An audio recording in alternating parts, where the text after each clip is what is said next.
নারায়ণগঞ্জের সোনারগাঁয়ের মেঘনাঘাট এলাকার একটি কারখানায় বিস্ফোরণের ঘটনা ঘটেছে। দগ্ধ হয়েছে অন্তত 10 শ্রমিক।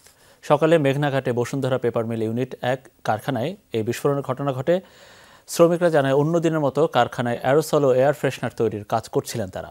এ সময় হঠাৎই বিস্ফোরণ হয়। দগ্ধ হয় আশপাশে থাকা 10 শ্রমিক। তাদের উদ্ধার করে জাতীয় বার্ন ইনস্টিটিউটে ভর্তি করা হয়েছে। কারখানার সিকিউরিটি ইনচার্জ আরও জানিয়েছেন, বিস্ফোরণ বড় না হওয়ায় আগুন সাথে সাথে নিভিয়ে ফেলা যায়। কারখানার অগ্নি নির্বাপন কর্মীরা সেটা আগেই করে ফেলেন।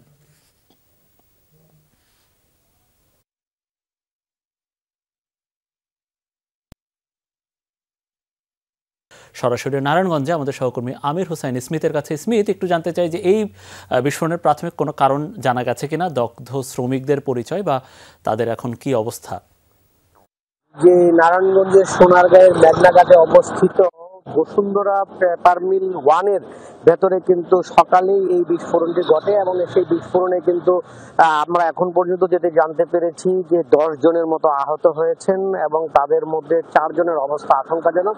তাদেরকে জাতীয় বার্ন ইনস্টিটিউট ও প্লাস্টিক সার্জারি ইনস্টিটিউটে তাদেরকে ভর্তি করা হয়েছে এবং ঢাকা মেডিকেলের যে পুলিশ তারা আমাদেরকে বিষয়টি নিশ্চিত করেছেন। তবে আপনি জানেন যে মেঘনাঘাটে যেই কারখানাটি আছে সেখানে কিন্তু আসলে কোনো গণমাধ্যম কর্মীকে প্রবেশ করতে দেওয়া হয়নি এবং তাদের যে সিকিউরিটি আছে তারা তাদেরকে জানিয়েছেন যে আসলে ভেতরে যে ঘটনাটি ঘটেছে তার পরপরই কিন্তু তাদের যে নিজস্ব ফায়ার ফাইটিং আছে সেটি দিয়ে তারা অগ্নি নির্বাপন করেছেন এবং এখানে বর্তমানে কিছু নেই। কিছুক্ষণ আগে ফায়ার সার্ভিসের কর্মকর্তারা এখানে এসেছেন, তারা ভিতরে পরিদর্শন করেছেন। আমরা ফায়ার সার্ভিস অপেক্ষা করছি যে ফায়ার সার্ভিসের কর্মীরা বের হলে তাদের সাথে কথা বলে আসলে জানতে পারবো যে কি কারণে এই বিস্ফোরণটি ঘটেছিল। তবে এখন পর্যন্ত কি কারণে এই কারখানার ভেতরে এই বিস্ফোরণটি ঘটেছে সেটি কিন্তু আমরা নিশ্চিত হতে পারিনি। মনির, অনেক অনেক ধন্যবাদ আপনাকে।